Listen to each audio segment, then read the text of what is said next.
Ikatlong Kabanata. Huwag maging guro ang marami sa inyo, mga kapatid ko. Yamang nalalamang tayo'y tatanggap ng lalong mabigat na hatol, sapagkat sa maraming mga bagay, tayong lahat ay nangatitisod. Kung ang sino man ay hindi natitisod sa salita, ay isang taong sakdal ang gayon. May kaya rin namang makapigil ng buong katawan. Kung atin ngang inilalagay ang mga preno ng kabayo sa kanilang mga bibig, upang tayo'y talimahin, ay ibinabaling din naman natin ang kanilang buong katawan.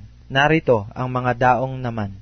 Bagamat lubhang malalaki at itinutulak ng malalakas na hangin, gayon may sa pamamagitan ng isang lubhang maliit na ugit, ay napapabaling kung saan ibig ng taga-ugit. Gayon din naman ang dila ay isang maliit na sangkap, at nagpapalalo ng malalaking bagay. Narito kung gaano kalaking gubat ang pinag-aalab ng lubhang maliit na apoy, at ang dila'y isang apoy.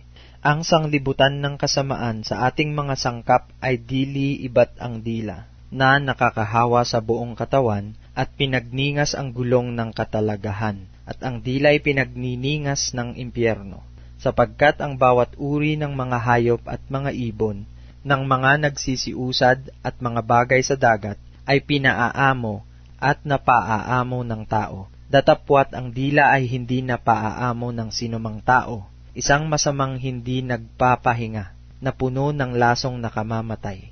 Siyang ating ipinagpupuri sa Panginoon at Ama, at siyang ating ipinanglalait sa mga taong ginawang ayon sa larawan ng Diyos. Sa bibig din lumalabas ang pagpurit paglait.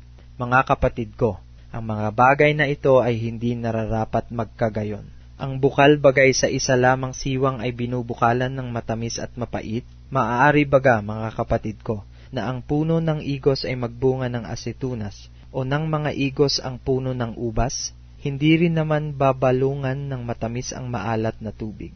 Sino ang marunong at matalino sa inyo? Ipakita niya sa pamamagitan ng mabuting kabuhayan ang kanyang mga gawa sa kaamuan ng karunungan. Ngunit kung kayo'y mayroong mapapait na paninibugho at pagkakampi-kampi sa inyong puso, ay huwag ninyong ipagmapuri at huwag magsinungaling laban sa katotohanan. Hindi ito ang karunungang bumababa mula sa itaas, kundi ang nauukol sa lupa, sa laman, sa dyablo.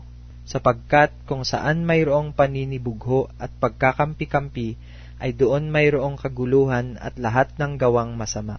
Ngunit ang karunungang buhat sa itaas ay una-unay malinis saka mapayapa, banayad, madaling panaingan, puspos ng kaawaan at ng mabubuting bunga, walang inaayunan, walang pagpapaimbabaw.